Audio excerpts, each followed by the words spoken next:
রাক্ষসীর যে গল্পটা আসলে আমি যখন প্রথমবার শুনি, গল্পটা ছিল আমাদের দৈনন্দিন জীবনে আমরা তো অনেক কিছু দেখি, অনেক কিছু হয় যেটা আসলে আমরা ন্যায় বিচারটা আমরা পাই না।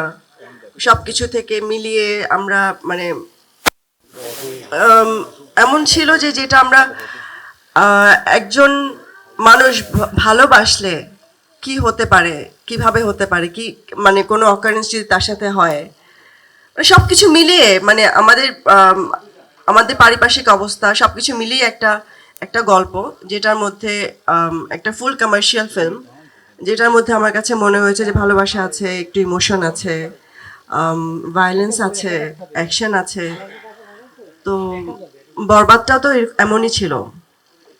তো আমি জানি আসলে আমার ডিরেক্টর, আমার ছোট ভাই হৃদয়, ও কি বানাতে পারে, ও কেমন ভাবে।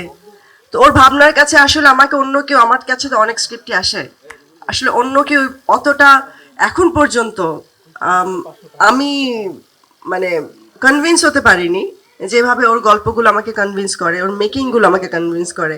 কারণ আমি দিন শেষে বানাচ্ছি আমার দর্শকের জন্য, তো বানানোটাই আমার জন্য মেইন ইম্পর্ট্যান্ট একটা জিনিস। গল্প ডেফিনেটলি গল্প, আসলে এটা তো কেউ বলতে পারে না যে কি হবে কি হবে না।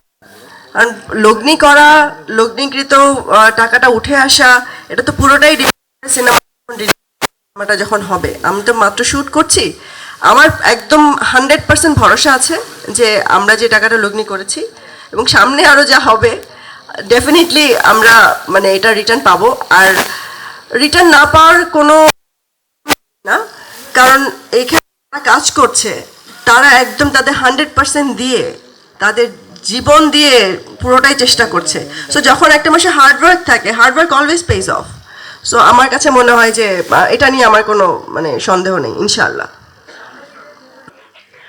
দেখুন, আমি যখন বরবাদ বানিয়েছি তখন শাকিব খান ছিল, তখন আমি আমার নিজের মতো করেই বানিয়েছি শাকিব খানের সাথে। তখন সিয়ামেরও ছিল, জঙ্গলি ছিল, তখন নিশো ভাই দাগি ছিল, তখন আরও অনেক সিনেমা ছিল। আমি কিন্তু প্রথমবার সিনেমা বানিয়ে কখনো বা শাকিব খান যে সব সিনেমা একদম 100% হাউস মানে ব্লকবাস্টার ছিল তা কিন্তু না।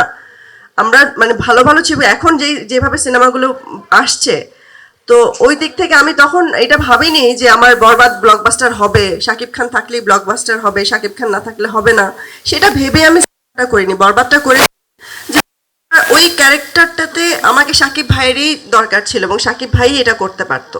তো এখন এখন যেটা করছি সেটাতে আমার কাছে মনে হচ্ছে যে না, এটার জন্য সিয়াম ঠিক আছে, এটা সিয়ামই করতে পারবে, এটা পুল অফ করতে পারবে। তো এই যে মানে বরবাদ করার পর ওইসব এত কম্পিটিশন, আমি কিন্তু কখনো কম্পিটিশন মনে করে বরবাদ বানাইনি যে আমার সাথে আর কে আসছে, কি হবে, আমি কি মানে মানে এই পুরো প্রবলেমটা থেকে কি বের হয়ে আসতে পারবো কি না, আমি কি টাকাটা লগ্নিকৃত টাকাটা বের করে নিয়ে আসতে পারবো, এটা আমার কোনো কখনোই টেনশন ছিল না। আর এখনো আমি রাক্ষস বানাচ্ছি, আমি আসলে কারোর সাথে কম্পিটই করছি না, আমি তখনও কম্পিট করিনি, আমি আজও কম্পিট করি না। প্রত্যেকটা সিনেমার একটা নিজস্ব কিছু থাকে, মানে বরবাদের মতো ছিল, জঙ্গলির মতো ছিল, এখন আজকে হ্যাঁ ডেফিনেটলি আমরা ম্যাস পিপলের জন্যই বানাচ্ছি। আমি যাই বানাই ম্যাস পিপলের জন্য বানাই, হৃদয় যা বানায় ম্যাস পিপলের জন্য বানায়, এক্সট্রিম ম্যাস পিপলের জন্য।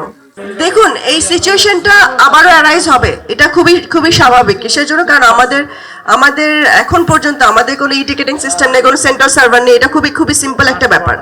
এটা যতদিন আমাদের এই সাপোর্টটা গভর্নমেন্ট থেকে না পাবো ততদিন পর্যন্ত এটা থেকেই যাবে।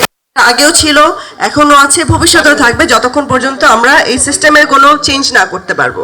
তো সিস্টেম চেঞ্জ হলেই সবকিছু চেঞ্জ হয়ে যাবে।